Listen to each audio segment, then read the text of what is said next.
The House Justice Committee has formally declared probable cause in the impeachment complaints against Vice President Sara Duterte. Apart from questions on confidential funds, lawmakers also tackled her alleged threat against the First Family during the hearing. Let's take a look at what transpired in yesterday's proceedings in this report by Isaiah Mirafuentes of Abante. By a unanimous vote of 53-0, probable cause or sufficient basis has now been formally declared in the complaints against Vice President Sara Duterte. So ruled. That concludes our voting. And the chair pronounces that the existence of probable cause has been declared with respect to both the Sabalia complaint and the Cabrera complaint. With that, we direct the committee to prepare the necessary committee report. Prior to this, committee members engaged in lengthy discussions regarding the opening of a sealed box containing Duterte's tax records from the BIR. Sakop po sa kapangyarihan natin, kasama sa mandato natin, flowing from the Constitution itself, to do that, to open the box and examine the contents of the box.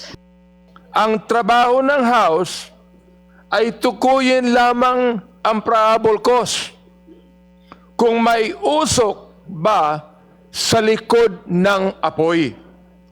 Ang pagtitimbang ng ebidensya at ang pagbubukas ng mga selyadong dokumento ay mas nararapat na gawin sa Senate sitting as an impeachment court. Meanwhile, many were surprised by the position of known pro-Duterte Representative Paulo Marcoleta. So I dare the committee to open the box.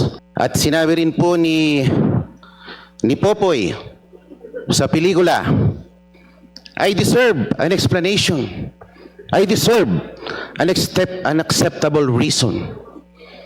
Siguraduhin niyo po na kung bubuksan niyo yan, mayroon po kayong acceptable reason. This was countered by Akbayan Representative Percy Sendania. Pero may nabanggit po kasi kanina na Popo at Basha na line po si Representative Marcoleta. Hindi po siya kay Popoy, linawin ko lang po. Ito po ay kay Papa P, kay Piolo Pascual sa pelikulang Starting Over Again. And I hope that as we decide on this matter, this will not lead us to starting over again. However, after the lengthy discussion, the box remained untouched. By a vote of 38 no, 6 yes, and 0 abstain, the House Committee on Justice did not open the sealed box containing the Vice President's tax records. The hearing also featured a video of VP Sara allegedly making threats against the first couple and former House Speaker Martin Romualdez. Ninyong lahat, Martin Romualdez, Lisa Marcos, Bongbong Marcos. Huwag kang mag-alala, ma'am, sa security ko. Kasi may kinausap na ako na tao.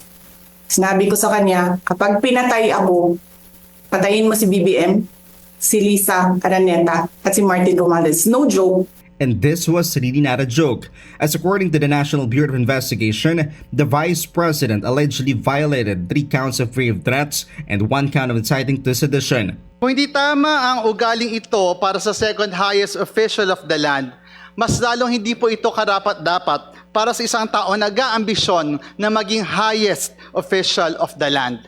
Some lawmakers maintain that even if it's a conditional threat, it still violates the law. This is an impeachable offense which violates the Constitution.